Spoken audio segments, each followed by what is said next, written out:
Happy time zone, everyone. Welcome. You are watching Attract Mode by Lady Arcaders. It feels so good to be here, to be back. I am Exxy. I will be throwing some announcements at you this afternoon. And we got a really great run coming up. We're going to see some Xenoblade Chronicles 2 with Pcol. But first, I want to tell you a little story. So, I'm having a great day. Woke up, slept in. First of all, awesome move. Got up, had a little got a little notification that my favorite podcast released a 4-hour episode about the LA Transit Mass Delirium event. Oh, I'm gonna enjoy that tonight. And went for a little walk in my neighborhood because found out that my vitamin D is a little bit low. Should have that checked. If you haven't, I feel a lot better since I got some supplements for that. But went for a little walk to get some sun. Found some kids who had like a lemonade stand, which is something I don't think I've ever seen in person. I've only heard about like in cartoons and TV shows. But these three little kids had a lemonade stand, and I went and bought some lemonade, and it's pretty delicious. I'm sipping on it right now. And then, the best part was when I got back to my house, I had found delivered my skater dress from the Lady Arcaders shop. Type _shop. Get yourself this. It's so cool. It fits me amazingly well. It was delivered on a Sunday, which is how did that happen? I don't even know how that happened. And it's here. I'm gonna rock it tomorrow. It's gonna be great. I'm super excited. Check that out. I also want to let you know tickets are on sale now for the second in-person Lady Arcaders event. Do you like Attract Mode? Do you like Lady Arcaders? Do you want to see people in person that maybe you've only seen online?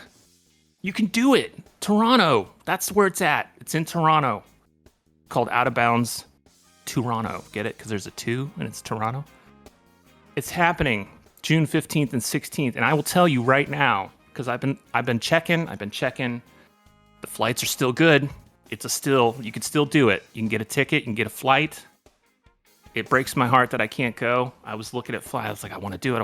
I can't. I just moved. Have a bunch of expenses I got to cover. Otherwise, I'd be there. No problem. Check it out. Go to, this is a doozy, https /ldy.gg/OOB2. I think there's a command for it. It might be !OOB2. We'll figure it out. Somebody will post it. Go there. Check it out. Check out the schedule. It's part of a whole week. You can spend the week in Toronto if you want. You can just spend 2 days if you only want to see Lady Arcaders. That's fine. You should do it if you can. It's going to be great. So, without further ado, let's get into this. We're going to see something amazing. We're going to see some Xenoblade Chronicles 2. And we're going to see it done by the master, Pcol. Let's go!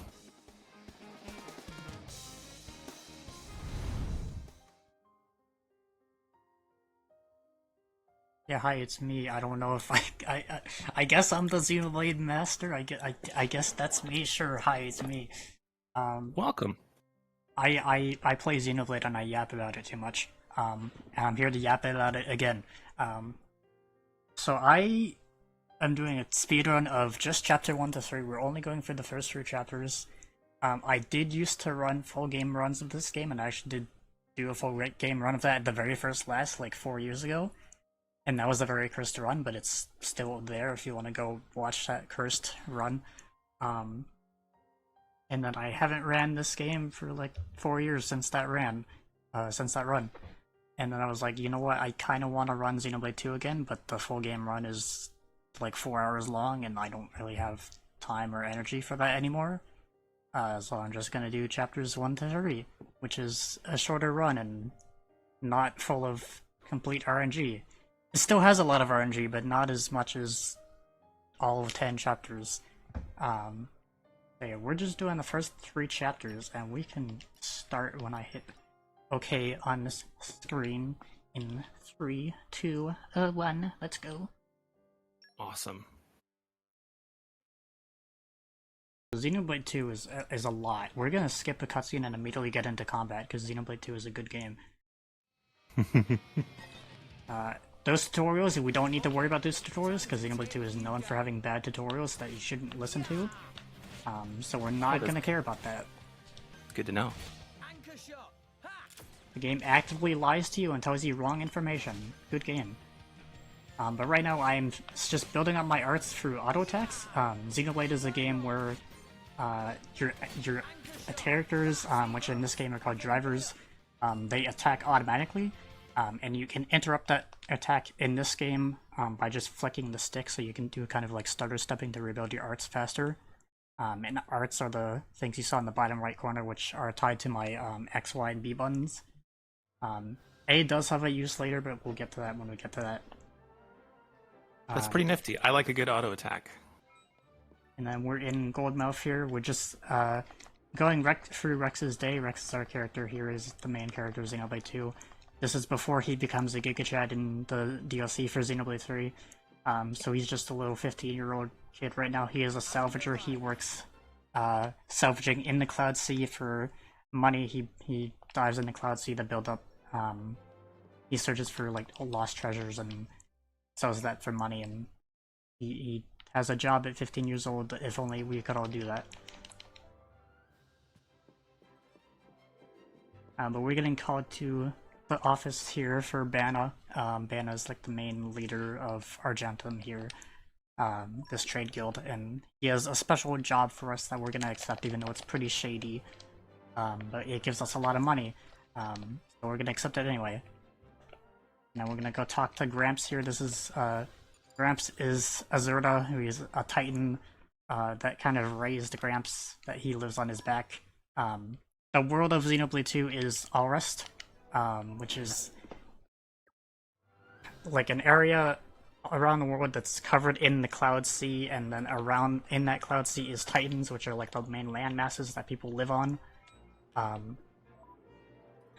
And circling in the middle of the world, at the middle of the Cloud Sea, is a world tree, which is the main final destination that we're going to be trying to go to for the main plot of this game, but we're not going to go there because that takes place in later chapters. So we're not going to be worried about the world tree because we don't really care. We just bought our first accessory, which is the Abyss Fist, which is also the only Abyss Fist that ever exists in the entire game, for some reason. And I am mashing through this text just by mashing A and B, because it reads it with A and B, so you can mash both to get through text faster. And we're gonna send most of our money back home because Rex is a good boy and he wants to send money back home to his adoptive family. And I mashed too much and closed the thing, which I always do because I'm bad.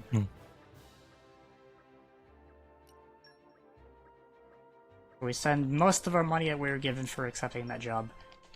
And then we're gonna do some salvaging, but we're not actually gonna do some salvaging. Because the fastest way to do the salvaging tutorial is just to fail it. Oh. We're gonna get a silver cylinder here, and then more tutorials that we don't need to worry about. And then we're just gonna let Rex die. Oh, I can't wait. There he goes, into the Cloud Sea. And in here, there's a chance that you could pull up 0, 1, 2, or 3 crabs. If I get 0 or 1, I can just run past, and I got 1, so I can just run past it. If you get 2 or 3, you have to kind of like jump around the left side there and ignore it, because they will fight you if they see you, but since I got 1 crab, I can just run past it. I feel like I could run past 1 crab. And then we're gonna get introduced to pouch items, but this is another bad tutorial. It sends you to a pouch item shop that actively has bad effects. Pouch items are items you can equip that have timers on them that go down real time and give bonus effects for however long they last. But this pouch item shop is actively bad because we don't care about minus ether damage. So we're actually gonna get some other pouch items that are better than this one.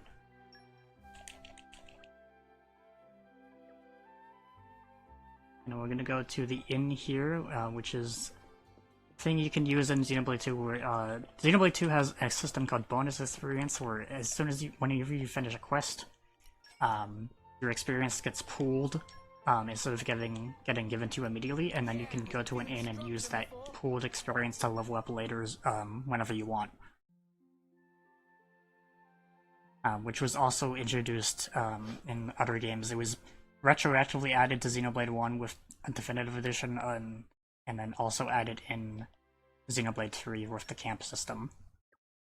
So do you get to assign the XP at the end, or is it automatic there? If you finish a quest, it gets pulled, then you have to manually assign it at the ends, but if you just kill enemies, it just automatically gets given to you. Gotcha. So here we're going to go buy Muscle Belt and Fluffy Hat, and then because we're doing DLC, we have to actually accept the DLC. So we're going to accept some of the DLC, and then we're going to immediately go into...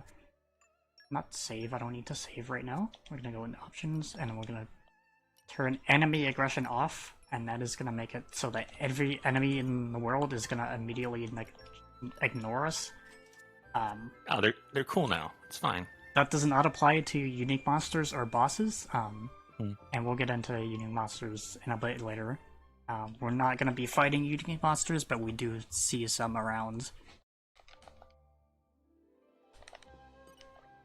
And then we're going to actually go off and do our job that we were hired for. The morally questionable one. The pouch item that I bought was a Narcipear Jelly, which is mostly going to be used for the rest of this run. That is the good pouch item that we actually want. That is going to give us passive arts recharge, so instead of just refilling our arts with auto attacks, that is going to make it play like Xenoblade 1 where arts recharge over time. So it's going to add to our arts recharge and make our arts recharge faster. And we just have to talk to Arlar. These are all the people that hired us for this shady job. Melos is definitely not going to be evil and turn on us. Definitely never once. No, it's not in the name. I'm going to go up here and we're going to start our shift as our lookout.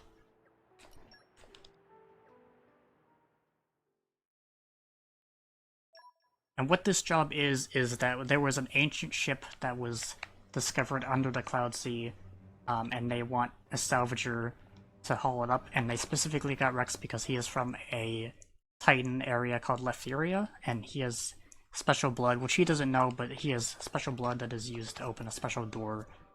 And so they specifically needed someone from Lephiria to do that, to open the door. We are going to put the Fluffy Hat and the Muscle Belt on Rex, and then equip Narcipear Jelly. I also swapped to Nia and Jin because Jin is more powerful than Nia right now, and we want more powerful attacks right now than Nia can give us. And then hopefully I can get back around this.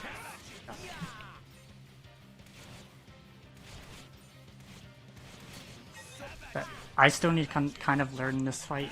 That kind of always tends to happen to me. But you might see joint combo finisher there. That just means you get bonus experience when you kill them in a blade combo and a fusion combo, which we'll get into fusion combos. Jin did a blade combo there, or Melis did a blade combo with wind there, but we'll get into combos later. Hopefully I can do this skip here. This might flash the screen a lot when I try to clip in here, but this clip can be kind of mean sometimes. If I don't get this clip, I can just go through the ancient ship the normal way, but I want to try to show this. Zoom out the camera a little bit. There's like two rocks here that I'm trying to like clip between with the line on the... over here. There you go, right? Oh, almost. There you go. Make it down here. Nice. Up down here. Jump over this. Run down to this pipe down here with the lights on it. Turn to the right. Run down this pipe and then clip down to the bottom. That's awesome. And then I'm gonna run to the left here to avoid Course Cuisine. So I run about halfway to the left wall, and then engage my weapon because I only want Rex and Jin to get hit by that attack. Because Rex is pretty squishy right now, we want him to stay alive, because if he dies, then we're just dead. We can't be revived right now, and I'm running away for that attack, Fin of Fear. If that hits Rex, it's basically insta-kill on him, which is another reason why I don't want Rex to get hit by anything. We also have a new art. Sword Bash does bonus damage from the back, so I'm standing behind it while they have aggro on it, killing that shark. And then Rex is gonna open the door, and then Rex gets killed. No. So now Rex is in this dream state place, and he meets this girl called Pyra, who is a being called a blade, and blades are like living embodiments of weapons, I guess, and they empower drivers with their weapon. So now we're fighting Melis. He definitely did not turn evil on us. So I'm gonna do 2 auto attacks and then cancel that into Sword Bash, and then do 2 auto attacks and cancel it into Double Spinning Edge. And you can see when I cancel when I get the blue circle. And then I'm gonna cancel into my special, my Pyra level 1, which is gonna start a blade combo, which is gonna do damage over time. And then instead of doing the level 2 that it gives me, I'm gonna do the same thing. Cancel auto attack 2 into Double Spinning Edge. Build it up to level 3, and I'm gonna not use level 3. I'm gonna wait until Pyra does that and makes that gold, that chain link gold. That means I'm at max affinity, and I'm gonna use my level 4. You can only use level 4 specials when you're at max affinity with your blade. Affinity is that line that connects the blade and the driver. And ideally you want to be at max affinity as much as possible, because that gives you a lot of gameplay bonuses, like faster attacks and more powerful attacks, and if I could stop being broken here, please. So ideally you want to be at max affinity as much as possible.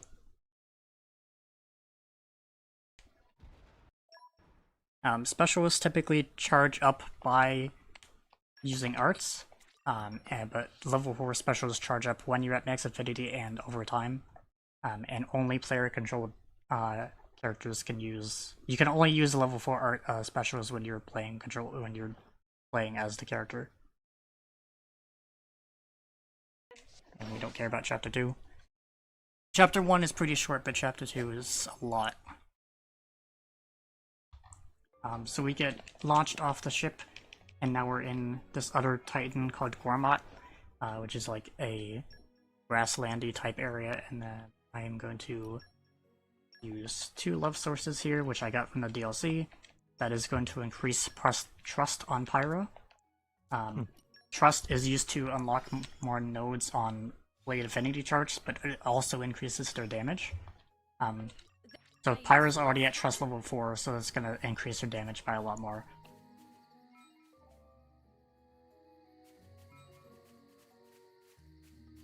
I know this is a lot all at once at the start.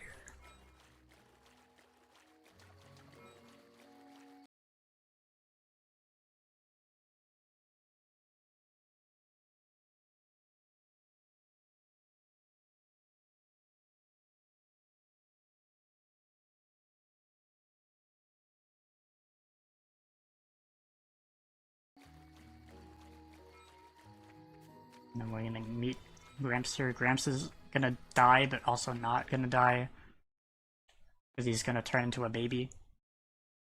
Oh, okay. And he's living inside Rex's helmet now. He's the little white thing in there.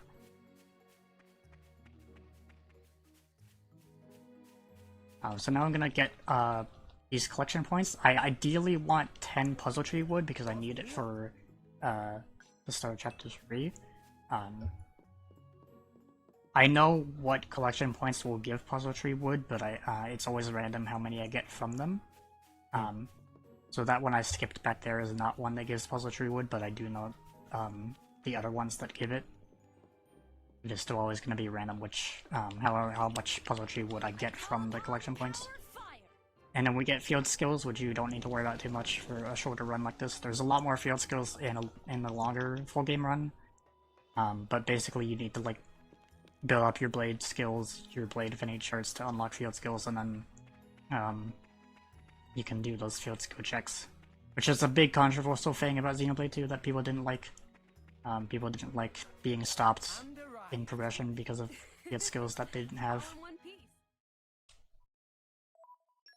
And then we get to fight a frog.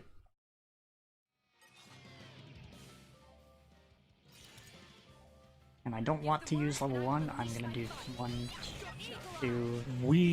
I think we are gonna have to step to break really quickly.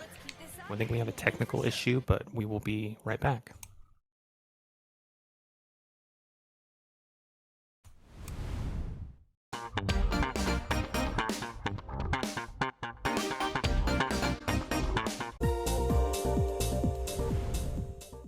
Okay, we're a little bit back. We're in a fight right now. I'm gonna do 2 auto attacks, forward bash, and then two auto attacks, and then get my level 2. But before I use my level 2, I'm gonna run away until that fire symbol in the bottom right glows, and that is a mechanic that the game never tells you about. Oh.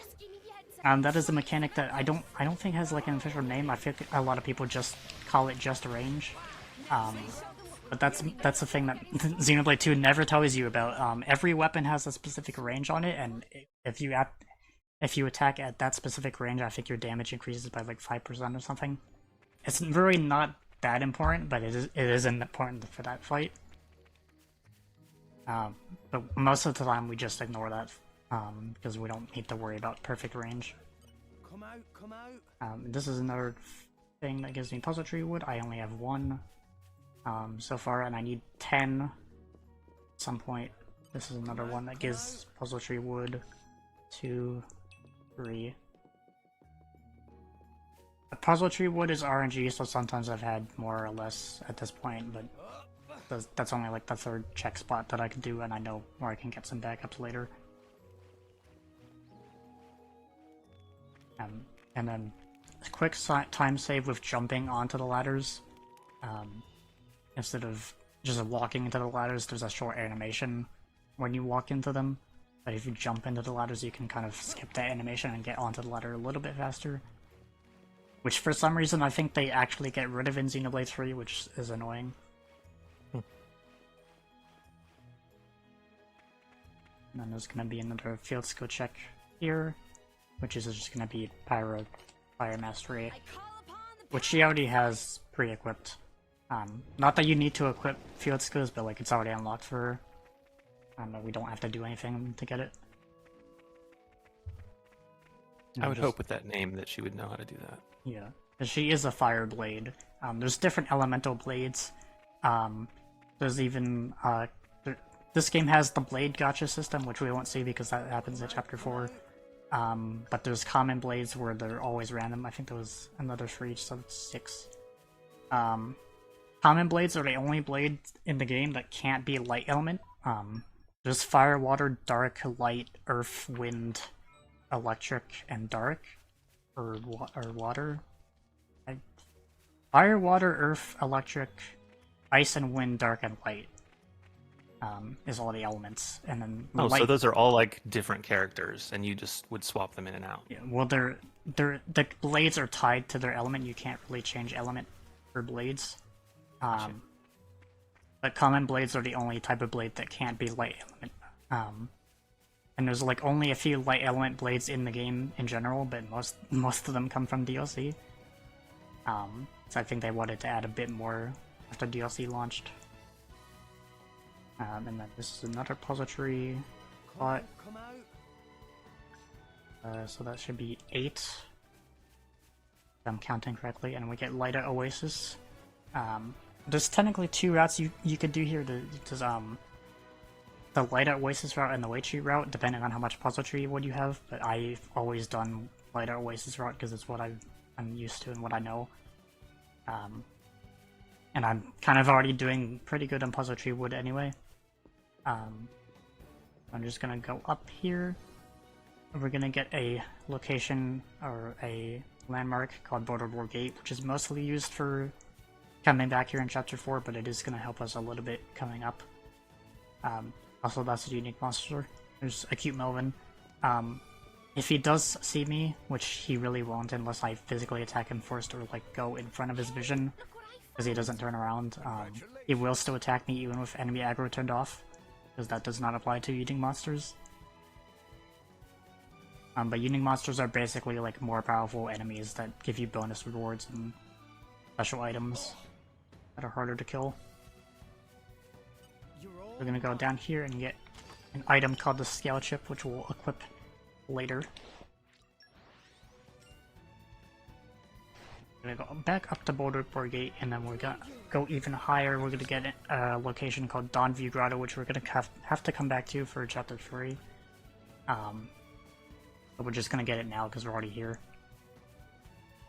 These enemies are, they would attack me because they're at least 5 levels higher than I am.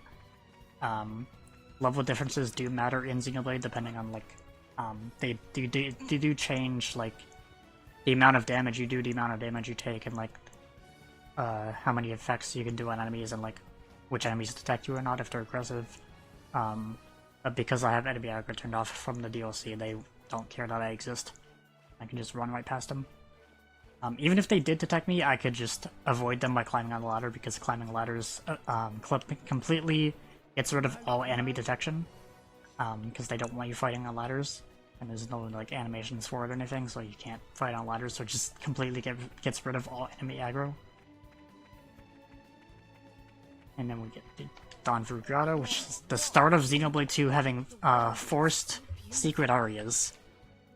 Because Xenoblade 2 loves secret areas that are on the main story path for some reason.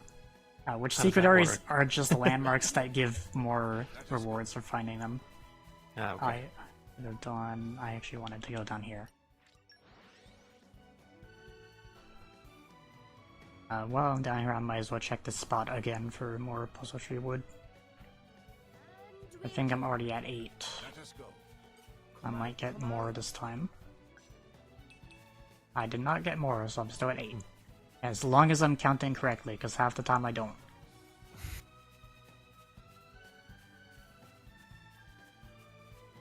We're just making our way to the town over there called Turigoff, and I got too close to the other unique monster and spawned the unique monster tutorial. Nice.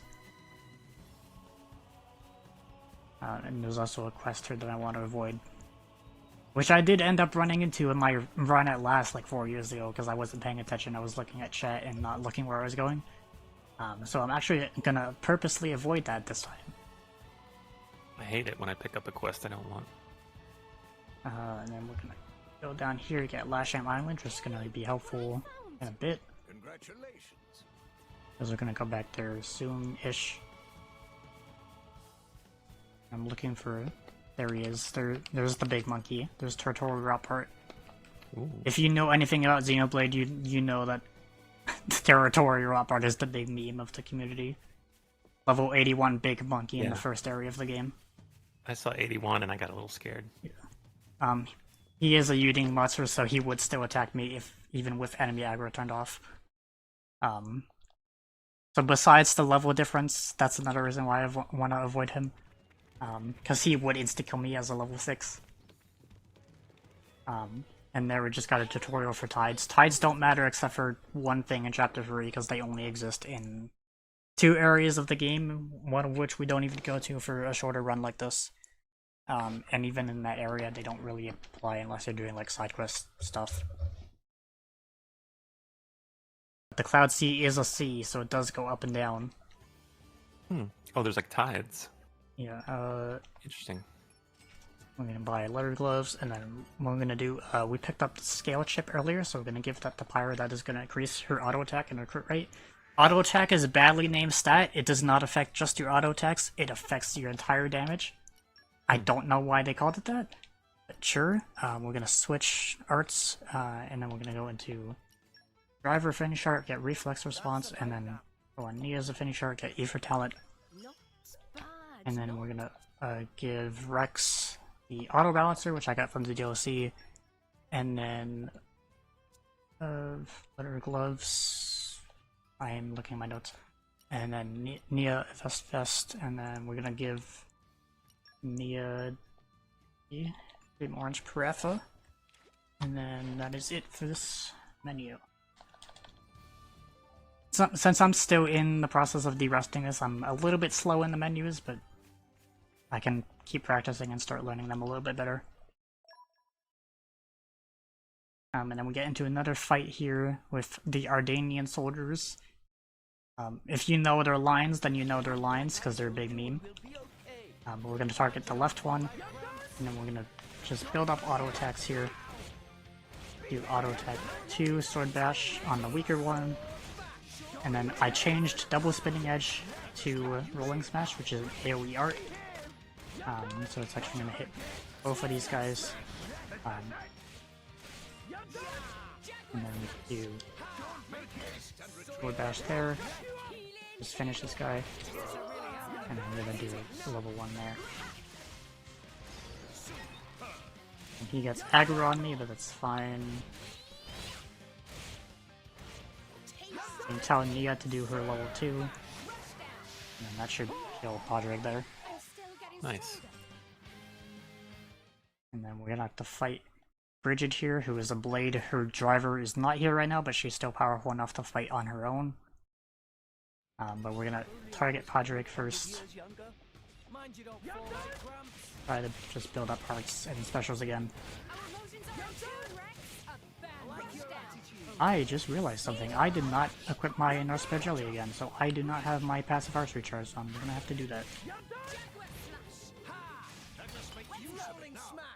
And I mashed too much. This fight is gonna have to improvise then, because I messed some things up. I wanted to do that level 1 on Bridget there. So I can do that instead. And go back to Podrick so we can finish. And I'm just gonna anchor shot real quick just to kill him.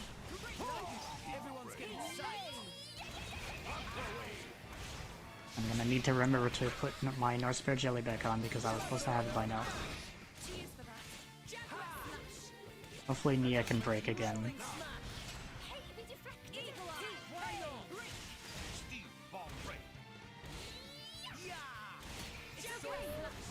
I might not get the fusion combo that I want because of this, but this is fine.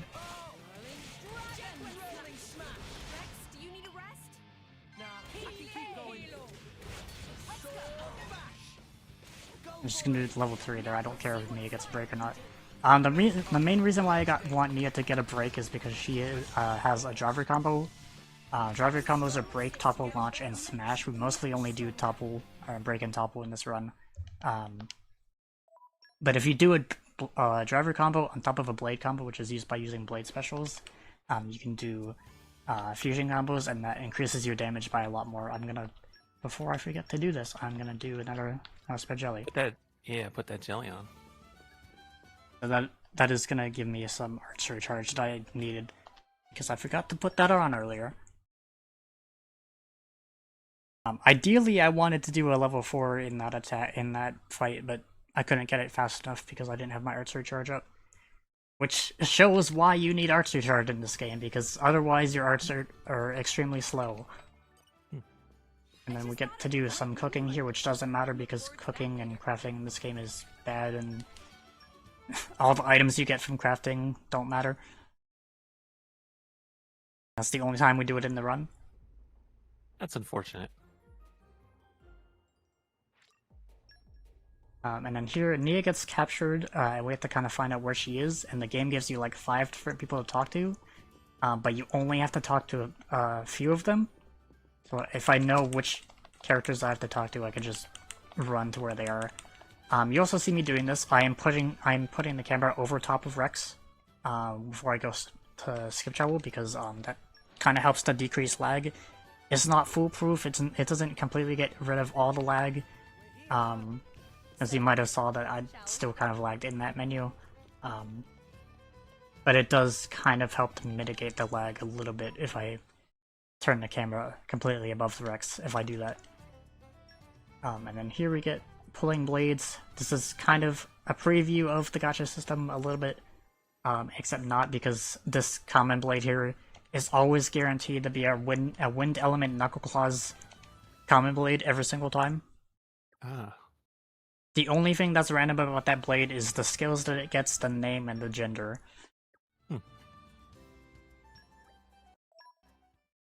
And then we get into ox core crafting. I actually have 9 puzzle trees, so that's good. Ox cores we don't really need to worry about. We don't really put one on in just chapter 1 to 3, but they're basically accessories for your blades, if that makes sense. And then we're gonna go and talk to the informant. Informant are like what is meant to be the tutorials for Xenoblade 2, but they're still bad, so I don't trust them.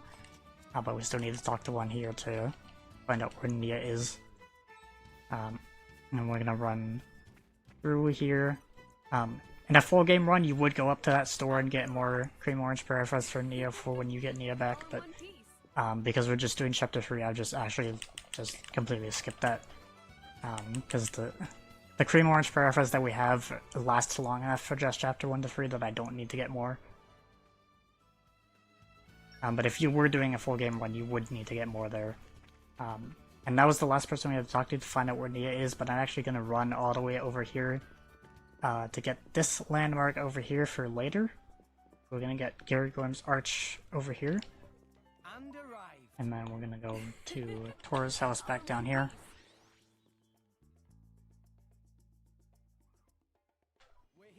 And I always forget that you have to walk forward first for the cutscene instead of just being in the cutscene.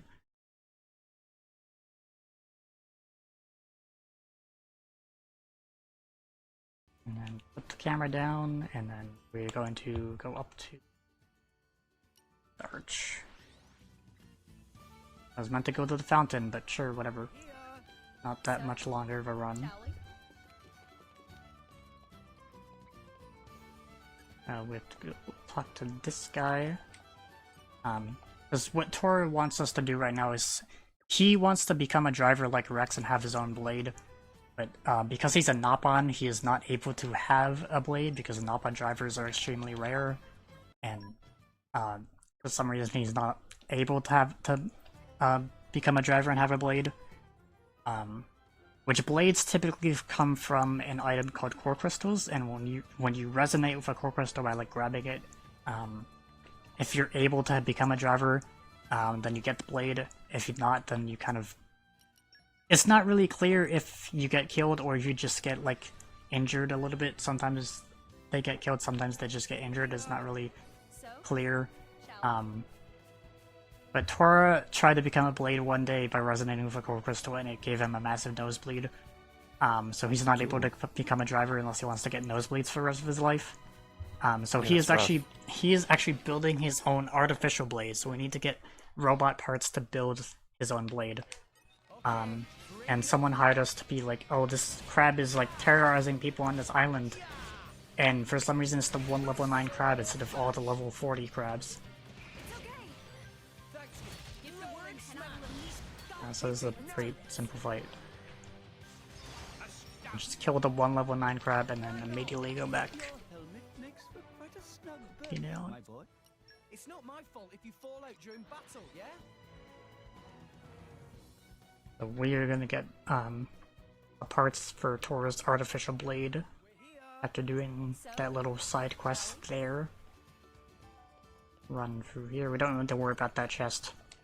That just gives like money and some other stuff that we don't really need. And we do artificial blade parts 2 and then artificial blade parts 1. Because part 2 was for killing that crab, and then part 1 is just for buying these. The reason why I could buy these is because the DLC gives you a lot of money. So I just already have all the money I really need. And Tora is gonna finally be able to get his own blade, which is gonna be Poppy.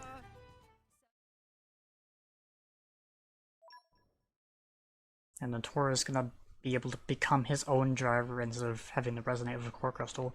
Also, this is a mini game that you don't need to worry about. If you do normal, you take damage from walls, so we just do normal on purpose to hit herself on the wall and die instantly, because we don't need to worry about playing that minigame. And there's Poppy there, the robot girl. And now that we have Poppy with us, we actually have more DLC available to take, so we're gonna get more DLC, and then we're gonna go into Tora, and then we're gonna give him a love source for Poppy. And that is gonna build up Poppy's Divinity chart a little bit. We only give Tora 1 love source, as opposed to 2. Then we're gonna go back to Argentum. I'm messing up these menus a little bit, but it's fine, whatever. We're going back to Argentum for a little bit, because there's some chests and stuff here that we need to get. Because we accepted the DLC, we're going to talk to this guy, Harizuri, who's going to give us a core crystal for a DLC blade called Crosset, and Crosset is going to become our best friend for this run. We're not going to pull Crosset yet, because we want to actually pull Crosset on Nia instead of Rex. And we can't pull Crosset on Tora because Tora can't pull blades. So he is locked to only Poppy. So we're going to open this chest with some field skills. That is going to give us some items that we're going to use later. Especially that port chip there. And then here we're going to talk to Napon 20 times. Because we need to do that for field skill unlocked on Poppy. So instead of going around talking to like different Napon, you can just stand here and repeatedly talk to these 2 Napon over and over again. Because it only counts if you talk to individual Napon and not the same Napon. So we can just stand on top of this crate, talk to the 2 same Napon over and over again, and just instantly get it. And just grind that out. Because we need to do this for a field skill on Poppy.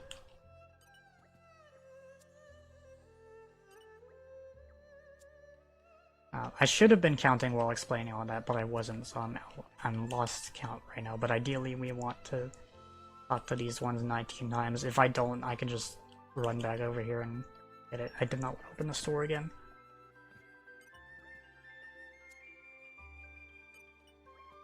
I also bought 3 whisper quarters from the instrument shop, which is going to be helpful later, because that instruments are the same as arts recharge, and there it is. Instruments do special recharge, which is just the same as arts recharge, but for your specials. So we're gonna go over here and talk to another Napon here. Ideally, you would talk to those Napon 19 times and then end with this guy over here, but I was not counting, even though I should have been. This is gonna give us another DLC blade called Corvin, which we're actually gonna pull on Rex. And then we're going to go back to Torgoth here, and then the big menu.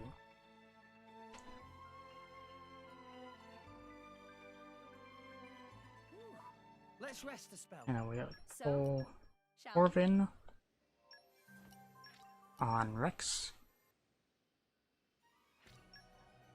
He's actually, his artist is the same guy who did the art for Sword Art Online, if you know that. Oh yeah, that's really cool. They had a lot of guest artists for all the different blades in this game. And then we're gonna do a Love Source, and then a Norsaber Gilly. And then we're going to do another Love Source on Tora. And then we're gonna do 3 Juicy Same Odds. You might see liked type and liked item. Whenever you do a liked type, whenever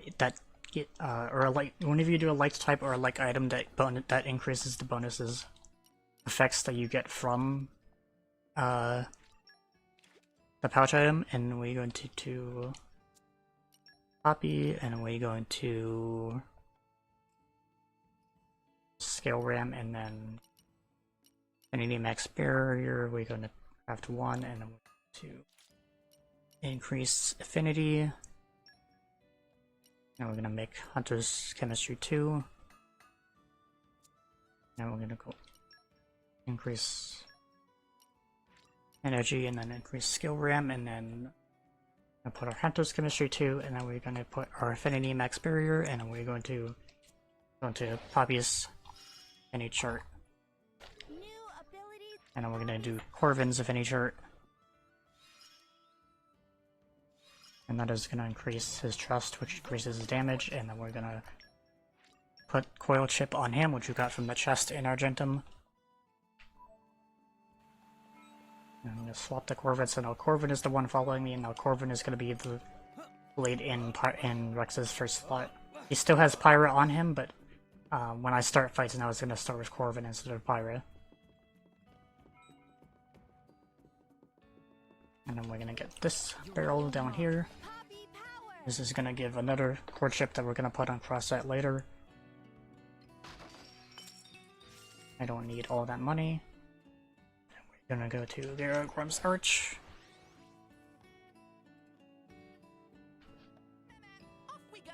Nia is trapped in this giant battleship here, so we need to go in there and save her. There was a rumor going around that she was going to be executed, so we want to get her before that happens. And I think I have 9 puzzle tree wood right now, so I'm still a little bit behind, so I'm going to go down here a little bit and see if I can get one more. And I got 3 more, so I should be good on puzzle tree wood now.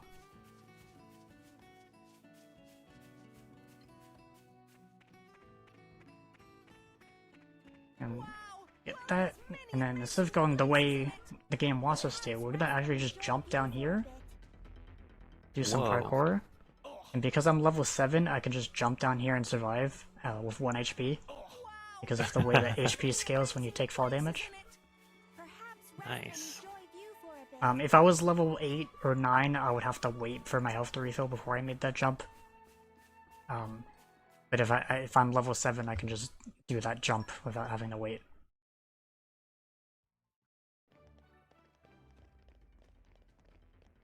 And go through here. Those enemies are gonna spawn out of nowhere.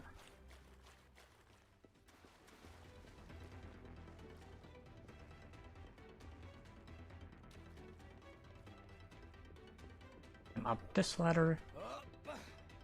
And this place is gonna be full of enemies, but also because we turned off enemy aggro, they're not gonna care. We're going full stealth. Nice.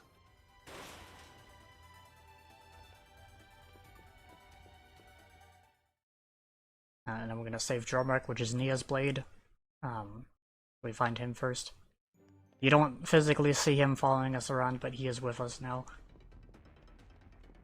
Jormark kind of knows where Nia is because as driver and blade, they're kind of bonded together and they kind of know where each other are. And I'm gonna go down here and turn off the steam. If you try to run through that steam, it just does a whole bunch of damage to you and instant kills you.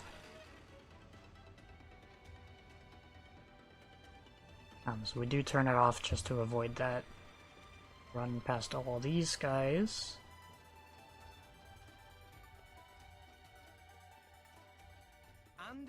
Go back this way.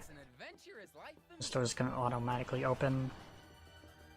Go through here. There's a chest in there that I don't need.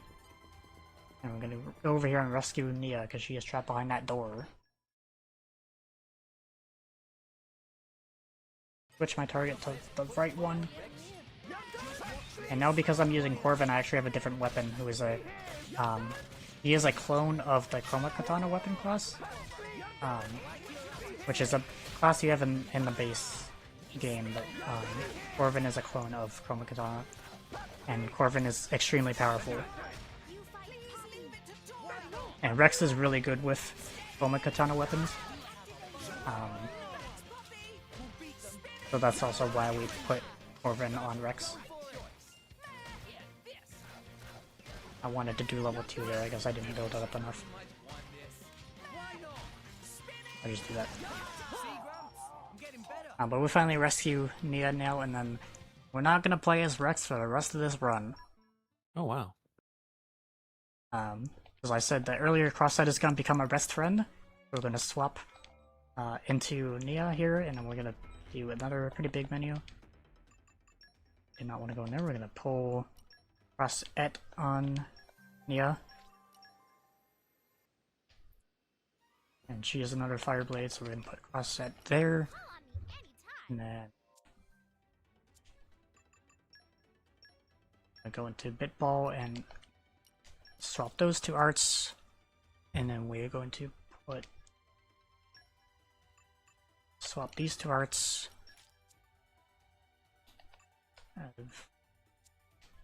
Touch items. 2 love sources for cross set. The reason why love sources are so good, they not because of their effects, they actually give 3,000 trust, which is how I'm getting trust like pretty quickly. I want to give cross set the wood chip. That is gonna build up her mini chart. And that's actually gonna bring her up to KFNA level 5, because as a DLC blade, she actually has less trust requirements than most of the blades in the game. Because a lot of the DLC was meant for like speeding up the game and giving us a lot of quality of life stuff that was not in the game at launch.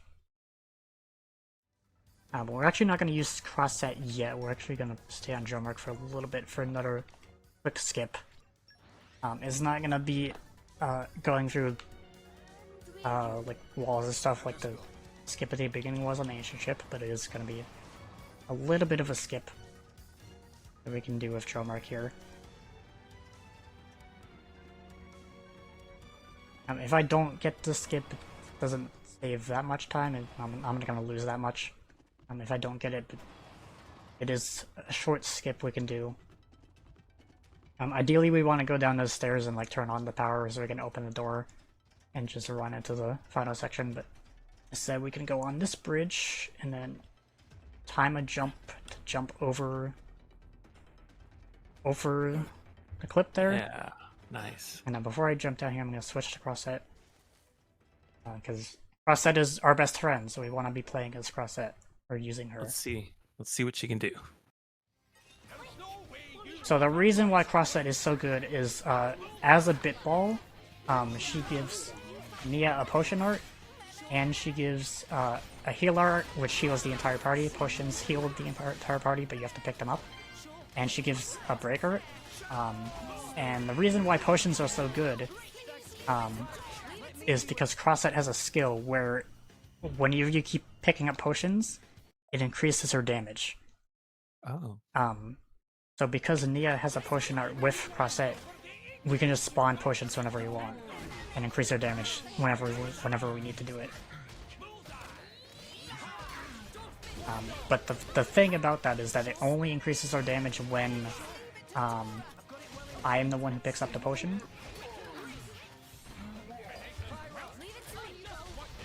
So they just picked up my potion there.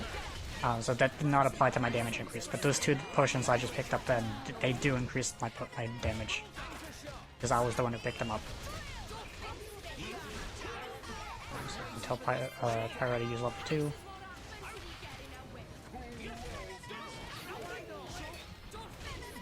But it's pretty simple, they're going to do a lot of blowdown on us.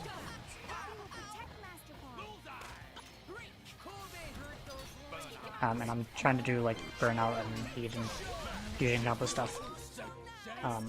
Whenever you do a blade combo on top of a driver combo, it increases the damage of the damage over time from the blade combo, and whenever you do a driver combo on top of a blade combo, it increases the timer of the blade combo. And whenever you do fusion combos, it increases like a lot of your damage and gives you like party gauge.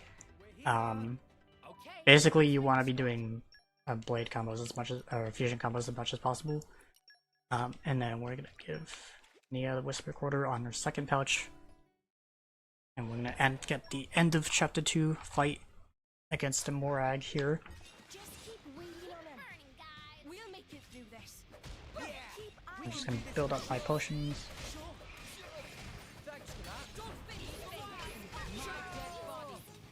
1, 2. And I don't want Orvin, I want Stone there, so I can do a Volcano. Volcano is the most powerful blade combo effect in the game. So it's ideally what I want.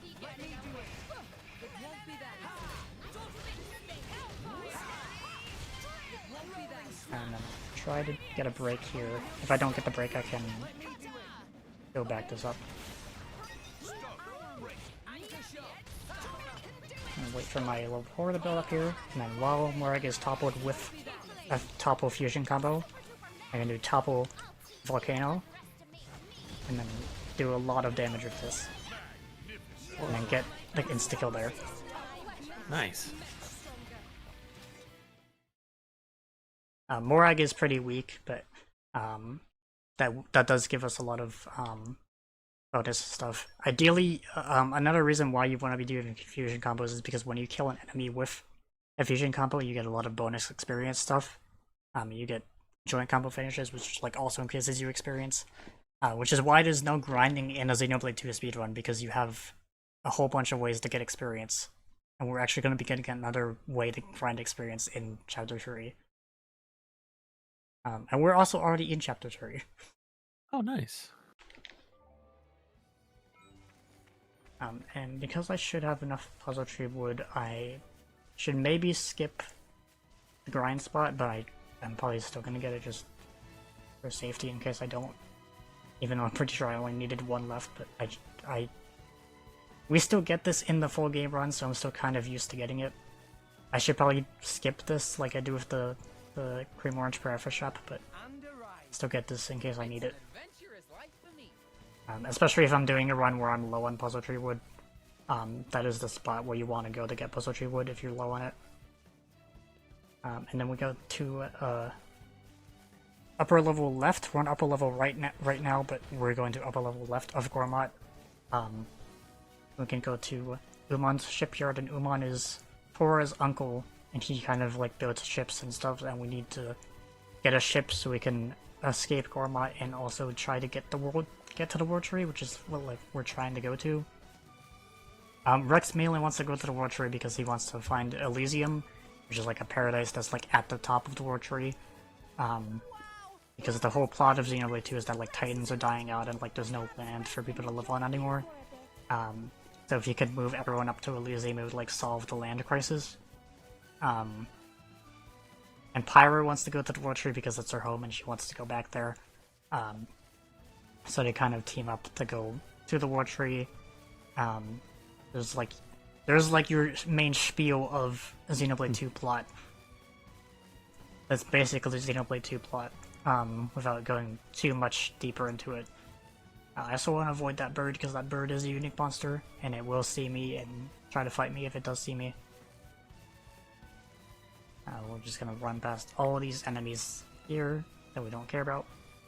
I could target them and see what they're called, Shield Turkin or Lance Turkin. Not gonna fight them, they don't need to fight me.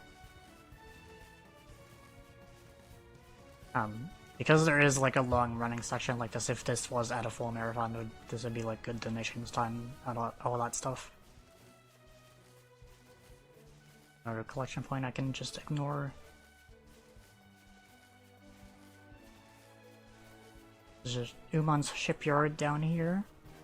I actually do come back here later in Chapter 4, but we're not going to Chapter 4 for this run. It's an adventurous life for me.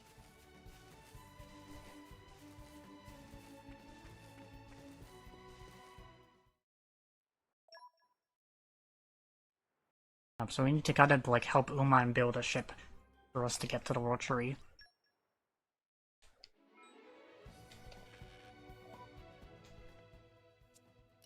And then this is why we go back to Don Grotto, because there's some stuff here that we need to get for this quest. Which is why we got it back in Chapter 2.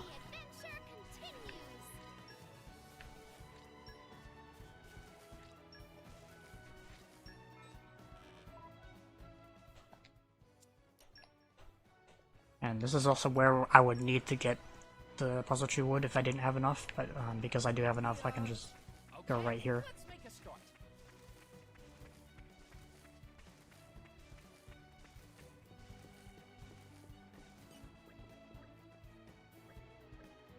And the Titan that we were going to use for the boat decided to leave for some reason. We gotta go track down the Titan.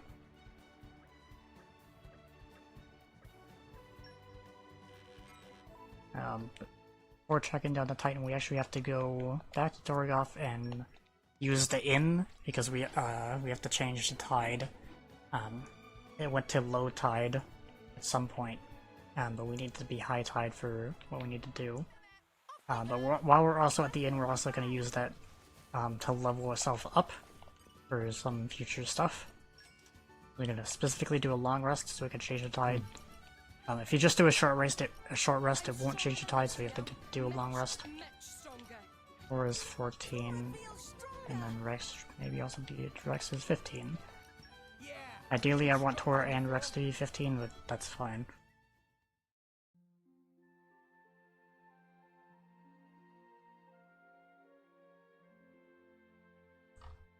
And then that is going to change the tide to high tide. This is going to spawn a heart-to-heart cutscene. Heart-to-hearts are things you can do that increase the trust of your blades, that give like extra lore and are voiced cutscenes. But we don't need to do any of those. And we're going to jump down from Outlook Knoll down to the Cloud Sea here. And then turn around and then just swim right to where the Titan is. There's also 2 chests over here on either side, but I don't need to get anything from those chests. There's the Titan right there. This Titan is not big enough to be like a whole country. There's like different sized Titans, but the one we are on for Gormod is like the size of a country. In Xenoblade lore, the areas are also like bigger in universe than they are in game. We'll go back to Uman because we finally have our ship, and we're gonna finally try to make it to the World Tree. And I say try because something's gonna happen that's gonna not end the game. Because the end of the game is at the World Tree, and we're not ending the game, so something is obviously gonna happen.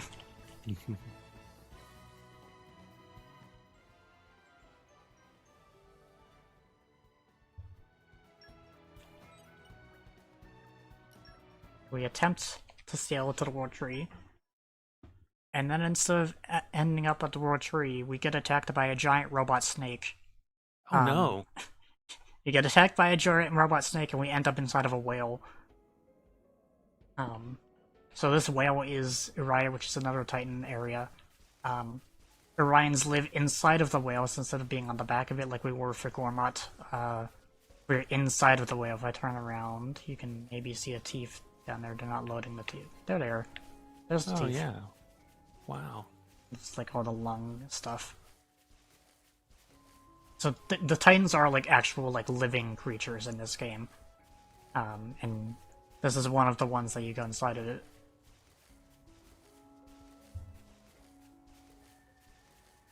So because we didn't end up where we wanted to go at the World Tree, we kind of stuck and our boat got destroyed because the whale ate us, and now we don't know where to go. We have to get out of here.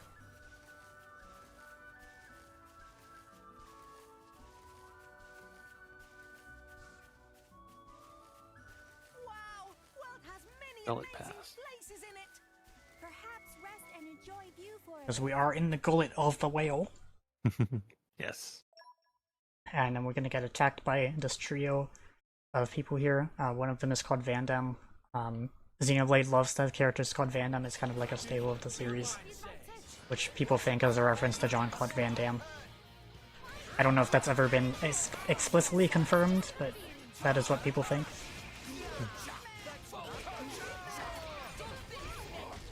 There's at least one Van Damme character in every Xeno game. Do a quick fusion combo there on Zuo.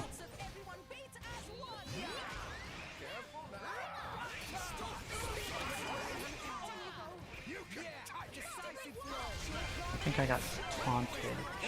Not ideal.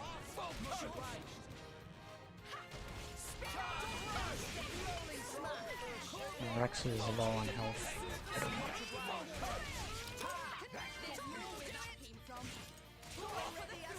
I want Rex to use a level 1, there we go.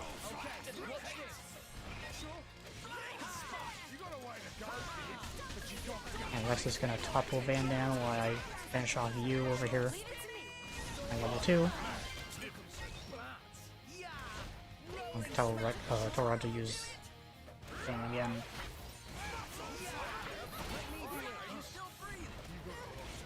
Just finish off Van Damme while he evades me because he has evade art.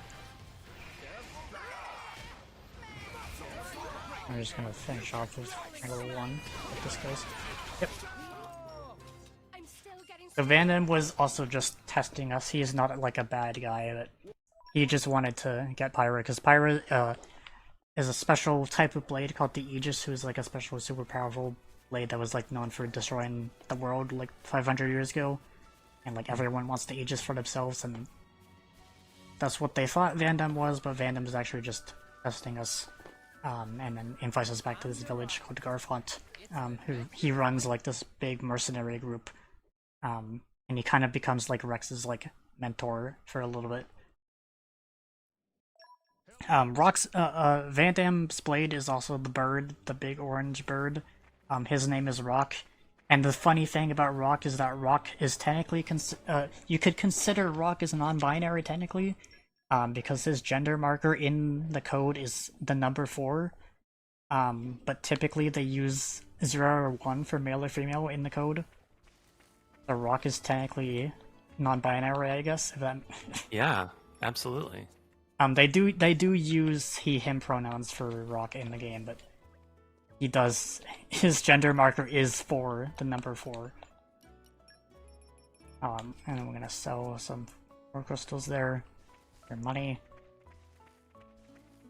They also do that again for a character in Xenoblade 3. The gender also matters for the way the AI works. If a male character like Rex is on the AI, his AI will try to prioritize doing driver combos. And a female character like Nia's on AI, their AI will try to prioritize doing blade combos. So you can kind of like work around the AI and like manipulate them to kind of do what you want them to do based on what their gender marker is in the code. That's wild. I didn't realize there were gender roles in this game. Tora is a guy, but Tora's AI is a little bit different. Tora, 50% of the time he wants to do blade combos, 50% of the time he wants to do driver combos. So Tora just kind of does whatever he wants. And sometimes that can screw you over if he does something you don't want him to do. You might have also seen Rex trying to do anchor shot in some fights. That is because his AI was trying to do driver combo, but the reason why it didn't work is because his anchor shot art is not able to topple right now. But his AI is still like saying yes to topple. So once he learns topple art for anchor shot, which is actually coming up like in like 2 minutes, Rex will finally be able to topple and we won't have to rely on Torov to do it. But his AI, before he learns topple, still is trying to do it just because of the way the AI works.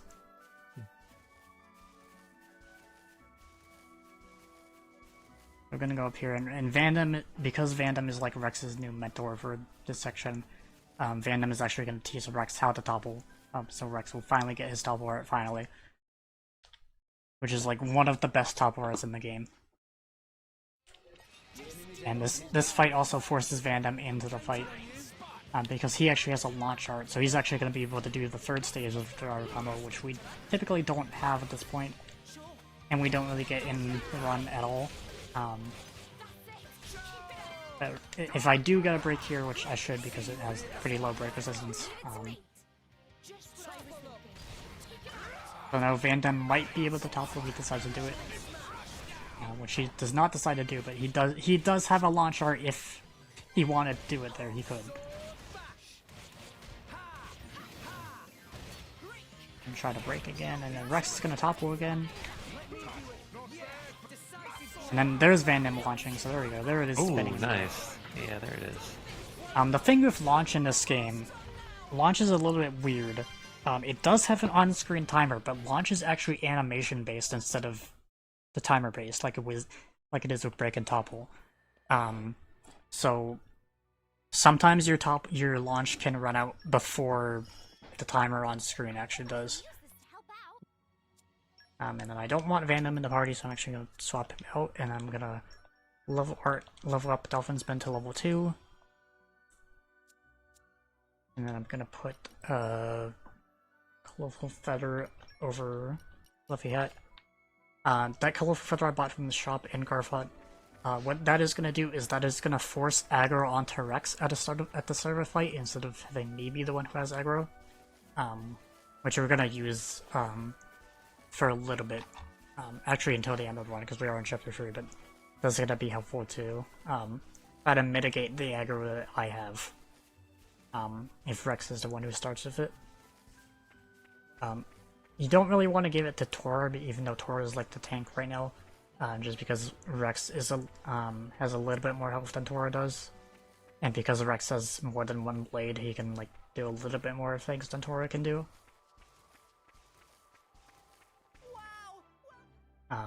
Then we have to fight a big spider. Ooh. Xenoblade does have a lot of big spider enemies like this in it, so if you don't like big spiders, then I guess look away for this fight. That is a big spider. Woof.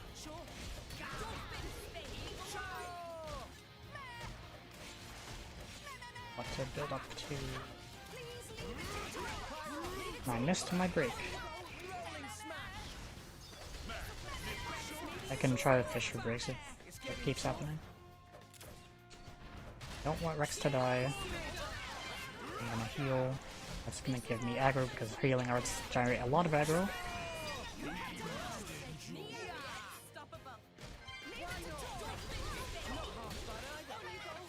I actually did not want to do that. I wanted to do my level 4 on that. I fat fingered that, so that is actually something I did not want to do. I guess we get to see Carvin's level 3. There we go. That's pretty sick though. I did not mean to do that, but that's fine. I've actually almost killed that, actually. That might have worked out. That was not how that fight was meant to go, because I fat-fingered the button and I didn't do my level 4, but that worked out, kind of. I'm gonna go back to Garfont, and then we're gonna get another mechanic that is gonna help us grind some RNG, or grind some experience. Which would be more useful in a full game run, but this is gonna give us a lot more experience because we finally get chain attacks. If you know Shulk's final smash in Smash Bros, this is a chain attack. It's a little bit different than how it works in Smash or in Xenoblade 1, but chain attacks are from Xenoblade and they do exist in like all the games. Rex stole one of my potions, so I only got one. And Akos here has a water orb, which is armor on given to him. Orbs typically get placed on enemies after you do a full 3-stage blade combo. But this one gives it to us for free. A break again. See if I can fish for a break. No, he's gonna use checkmate actually, so I'm just gonna chain attack now. If I let him do that checkmate, it would do Shackle Driver, it wouldn't stop me from attacking. I wanted Corbin there.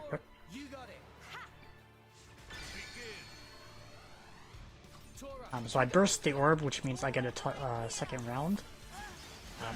Since I accidentally used Pyre instead of Corbin, I might not get as much bonus as I wanted, but it's fine. I can use Corbin here. Gonna bring us to 369, and because Tor only has one blade, it's not gonna let us continue. So whenever you place an orb on an enemy after doing a 3-stage blade combo, that also decreases your damage with that element as long as the orb is up by like 25%. And whenever you do a chain attack, like each orb has 3 health, like 3 hits of health that it can take. But if you do an attack that uses the opposite element, it would do 2 hits of damage on one orb. And it will automatically target the orb of the opposite element, but if you have more than one orb up, if you do a different element, it will randomly select one to hit an orb if it does not have an opposite element. There's a lot more to chain attacks, but because that's like the one chain attack we do in the run, I probably won't be able to explain everything with a chain attack. But we get Akos out of the village there because he was kind of targeting us. And for this next fight here, I'm actually gonna save before this fight. Not because I'm worried about the fight itself, but because I'm worried about something that I'll have to do after. As long as it works out fine. I'm actually gonna run to the fight first. And then I'm gonna do another manual safety save. Tora took damage somehow. Guess he fell down, I don't know. I'm just gonna run through this tunnel here, and then before the fight starts, I am actually gonna save. That might be a good spot. I don't want to go too far. So I'm just gonna save real quick. And again, not because I'm worried about the fight, but because I'm worried I have something I have to do after the fight. And then we have to fight everyone's favorite character, Zeke von Genbu. Ooh. I actually showed his intro cutscene in the run I did like 4 years ago last, but I don't want to waste time here doing that. But we love Zeke, because Zeke is a guy. Zeke is a guy, yeah.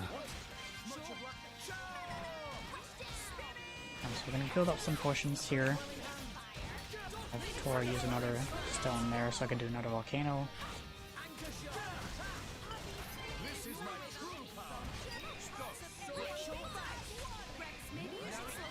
I almost died.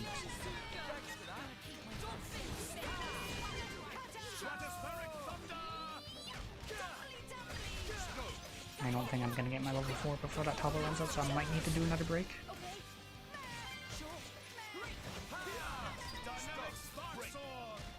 Rex wants to topple. You can see the AI there, like physically swapping the pyro so he can do the topple. Because his AI prioritizes driver combos. So it's gonna kill Zeke real quick. Simple fight. And then I'm gonna pause here. Hopefully this worked. I don't know if I paused long enough. Yep.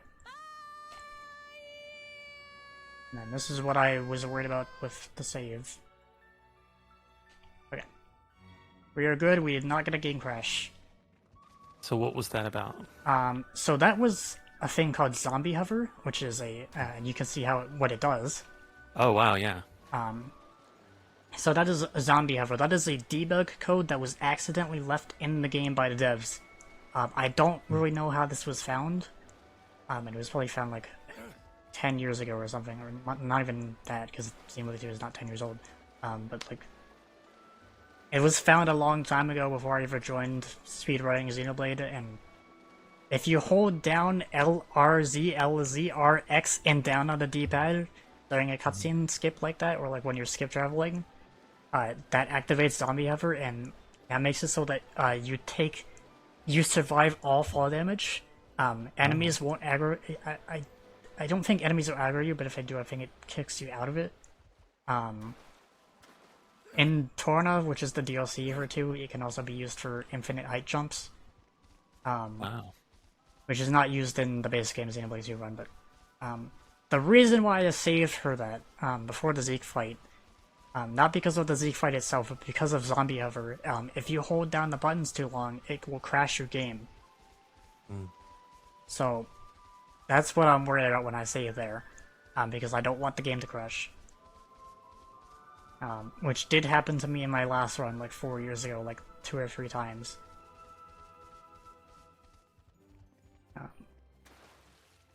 And then I technically still am in the Zombie Hover state right now, but we're actually going to do another clip that's going to take me out of it. So instead of draining the water here, I'm actually going to wait until a drummer dips down like that. Swap Rex and Tora, hold forward when I bring up the menu, and then skip through that gate. Wow, that was awesome. That's actually like one of the easier clips you can do in the run in this entire game. Like if you have Xenoblade 2, you can load up a new save file. You can do that clip pretty easily. It's like a really simple thing to do, like one of the most easy clips in the run. But what we're doing right now, we're going to the big city up there in Fonsa Maimo. That's where like most of the Orions live. Just like Orions are like the people who lived here in Uriah, which is the name of the whale country. This is another reason why I gave Rex the colorful feather accessory. You might see those drivers up there with their blades, and you might see that one walking over there. That one is a unique monster, and because the unique monsters ignore the enemy aggro turn off, it's gonna fight us. But because Rex has the colorful feather accessory that makes him start with aggro, like the unique monster is gonna target him instead of me. So I can just run right past and ignore anything that he would do to us. Which is like the main reason why we put the colorful feather on Rex. Because we don't want that unique monster to fight us and like kill us halfway.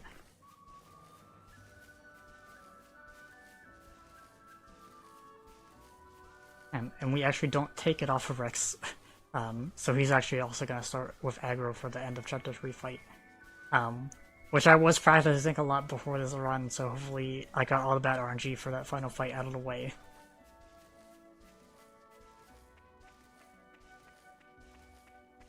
And we're just making our way to Fonsamima here, where most of the Orions live. I'm gonna do a short flip here, jump up the rock instead of going around the path. Short little skip. A lot of Xenoblade movement is like figuring out like the best way to move around the environment and doing like little skips like that, just to kind of like optimize your pathing.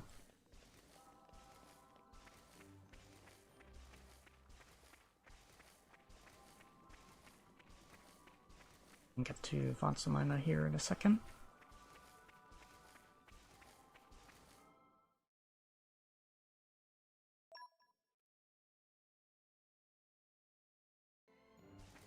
And then once we get into Fonsamima, another guy is gonna want to fight us, because we kind of piss him off and he gets mad at us. He wants to fight, and he is the best name. Mm-hmm. We love this guy's name. Hey, look what I found! Congratulations, guys!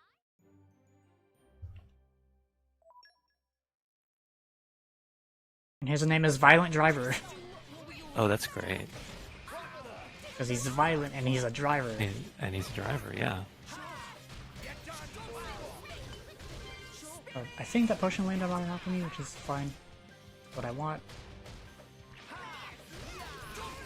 And then do another volcano here. Try to build up my potions. This guy's another pretty simple fight, just like Zeke. But he does have that art, that somersault kick, which does a lot of knockback on you. It can be annoying.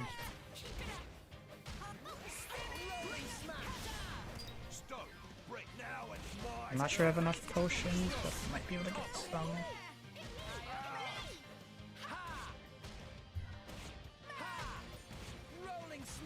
And that is why I waited on my break, because I saw him doing the somersault kick. I just topple again, and I'm going to do my level 4. I might have too much potions, because this is going to probably kill from just from this part. Yep. And we kill Violent Driver. We actually don't kill, he actually runs away, but you actually can meet him again later, and I think he can, like, gives you an item or something. Which is not really all that helpful. And then we're gonna go here, you like games? Who here likes games? We're gonna buy some games. I like games. Castle poker. It's like poker with castles. We're gonna buy one of every game, we're gonna knock it, we're gonna back out, and we're gonna get that. We're gonna get the Knick-Knack Deeds, which is gonna increase our running speed by 5%. We don't have too much left in this run, so it's not gonna matter too much, but it is gonna help a little bit. Even in the full game run, that is the only run speed upgrade you get. Just because all the other ones would take too much time to get, and like too much like active time grinding trying to get them. But that is gonna increase our run speed by a little bit. It's not maybe the most noticeable run speed upgrade, but it does help. We get that from just buying one of every store, one of every item at that store. And we're gonna rest.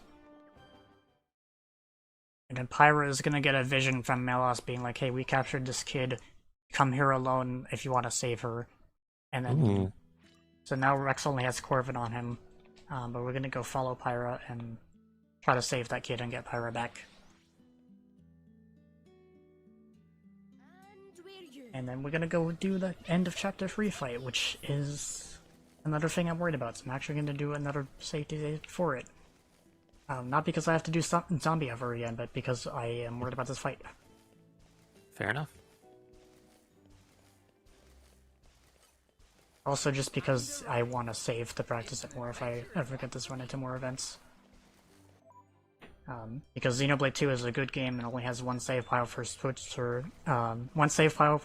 user. Really? That's ridiculous. I think it's mostly because Xenoblade 2 is an early Switch game and there wasn't like a lot of Xenoblade 2 also kind of had like a rush development. They lost a lot of their team to Breath of the Wild, so like there was like only a team of like 60 programmers or something, I think is what it was.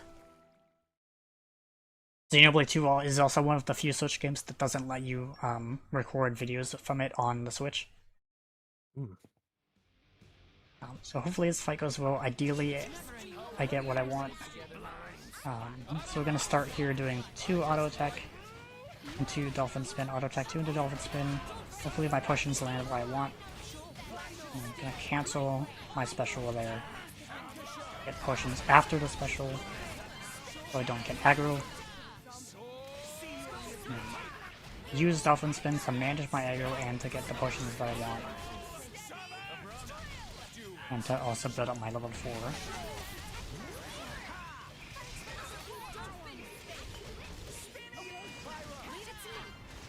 I need Rex to be on his level 2 right now, but I'm not. And now because they used that, his level 2 won't build up.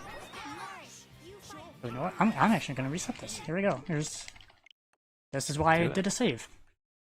There you go. Because I need Rex to do his level 2 there. His level 2 special, and the time on the heat ran out and they used checkmate pretty early and he didn't have enough time to build up his arts. So I need Rex to be good. Alright, Rex. We need you to do your job. Come on. I also need them to not steal my potions, which is hard because the fight starts you are like all bundled up in the same spot.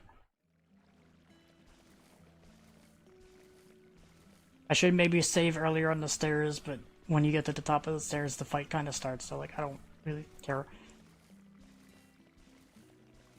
Pretty great stairway. I think you actually can like jump onto the sides and like slide down the water too. Which like gives you a whole bunch of speed, but we want to go up, we don't want to go down. So hopefully this fight works out better. Hopefully the RNG is reset from resetting the game. I want to do auto attacks into dolphin spin. Cancel my special. Wait for potions. I think I got through there. I think Rex might have stolen one. Rex does not even have one special up, which I can tell because his portrait on the side will have a different amount of spinning white dots, which will show the amount, the level of his special that he has. He has level 1 special right now because he has one white dot. Rex also died now, so I'm gonna reset again.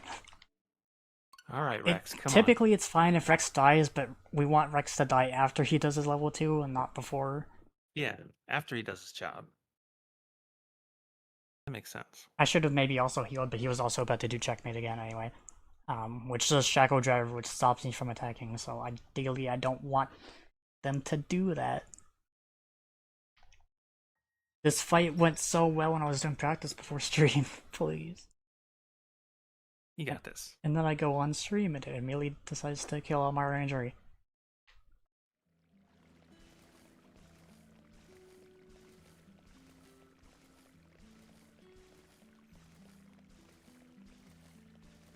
Like even in full games runs, this fight can like kind of kick your butt because you're not really all that powerful yet. Or like even if you're playing the game casually, it can like be kind of mean because you don't have all your good stuff.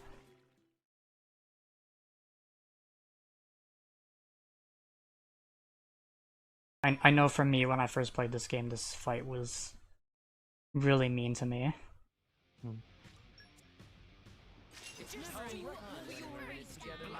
And here, get my dolphin spin up.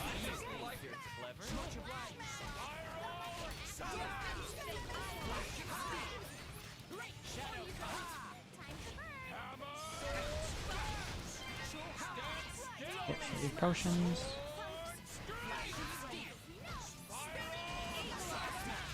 Fine if you topple me. Don't care. And then he wants to swap the Corbin for some reason.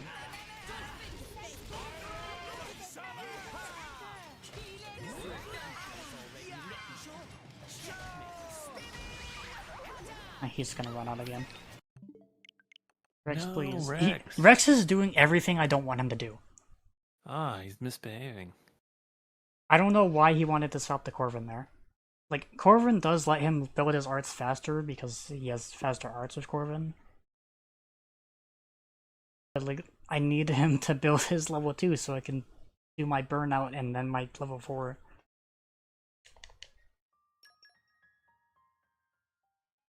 And this is just phase 1. This isn't even phase 2, which is the harder phase for me. Alright, we're getting this all out of the way. Rex is gonna... He knows what to do now. Like, I probably could salvage it if Rex decides to misbehave, but, like, I ideally want the good strat. Yeah. Because what you need to do to finish phase 1 is to get either one of them, like either Echoes or Malice, to half HP. And Echoes has a little bit less HP than Malice does, so it's easier to do that on Echoes.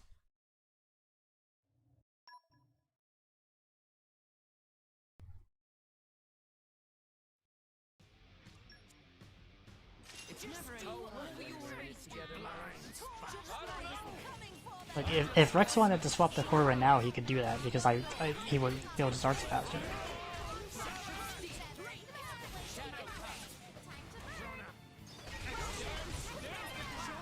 Rex might have stolen a potion again, but he's also toppled. Can't really move out the way. He's staying on Pyro though, so his arts are slow. He doesn't even have level 1. Maybe do this thing.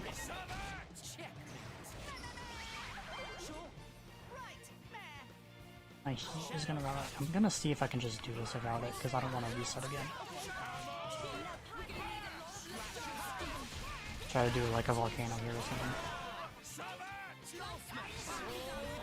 something. That might work if I can do a break volcano. I can do it back up here with 217 HP left.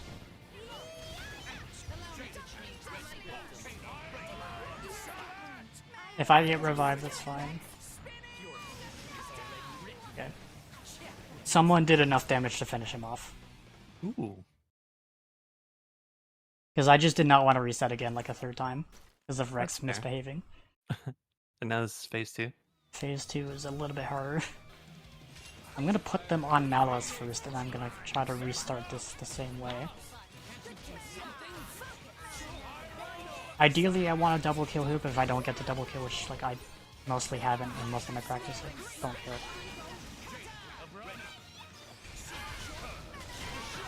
He's on top of my potion, so I can't get it. There we go.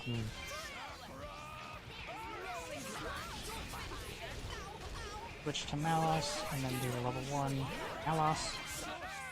So that hits both of them. He's doing checkmate again.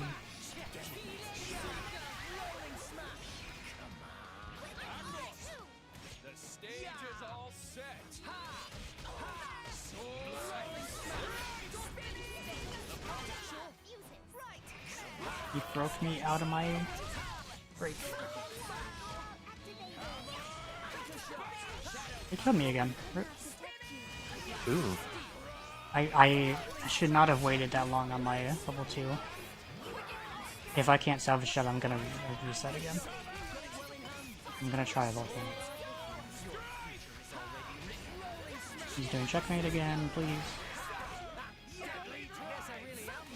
At least he does Deadly Drive on Rex, because Rex has Mifra now, so he can't really, like, die. And now he does Shackle Blade, so I can't use my Blade specials. I might be able to fish for another break, though. See? Oh, he's immune to break when he does that.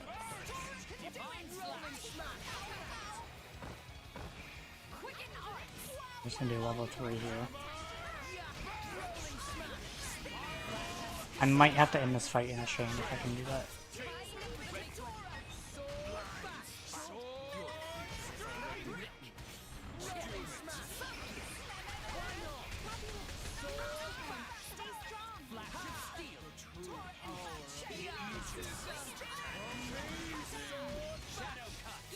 He's deciding to do that again.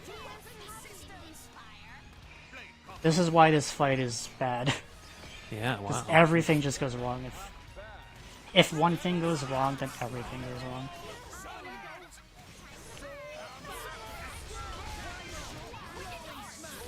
I'm gonna chain before I die. I wanted to get into a better position before I chain. They were gonna kill me.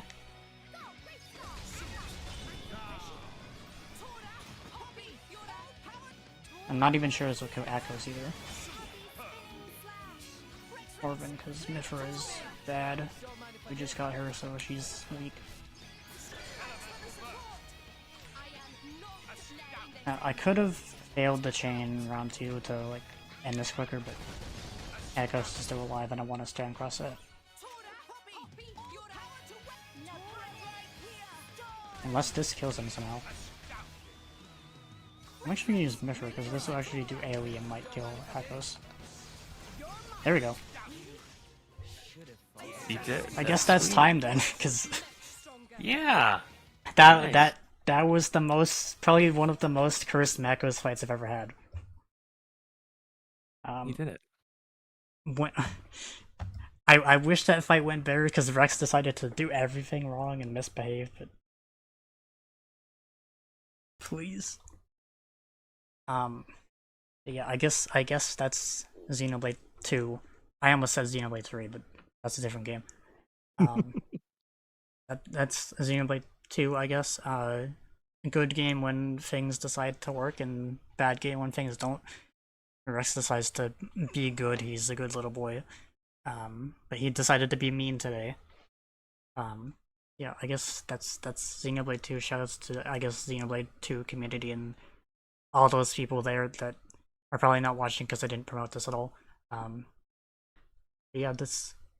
Hopefully, I might be able to get this into more events because Xenoblade 2 is a long run typically, and most events won't accept it because of how long it is. But since this is shorter, and hopefully it's fine. Yippee, Xenoblade. I guess that's basically it from me. Yippee. That's really cool. Yeah. Where can people find you? I guess I'm mostly on Blue Sky. I don't really stream all that much. I want to stream more, but I don't really stream as much as I want to. I guess I'm mostly on Blue Sky, just Pcol. I also have Twitter at Pcol6754, which I don't really use Twitter too much anymore because of reasons. So I guess mostly just Blue Sky. Also on Twitch at Pcol6754. You can find me there when I decide to stream if I do. But I guess I'm mostly active on Blue Sky nowadays. That's fair enough. Well, thank you. That was incredible. My mind is blown. I really loved seeing that and hearing you talk about it. It was really cool. Yippee! And very informative. Xenoblade Chronicles 2 is a game. And it was cool. I liked it. I liked learning about all this stuff. Thanks for doing that. Thank you, chat, for experiencing that with us. That was a great time. What we've got though, after a brief little intermission, is we've got Final Fantasy 14. Do y'all like Final Fantasy 14? Is that a question I need to ask ever? We've got Varen's going to do Palace of the Dead. And this is a mode that I love. I love it. I love anything remotely roguish. And this is one of those things. And I'm looking forward to it. I hope you're looking forward to it. And we'll be right back with that.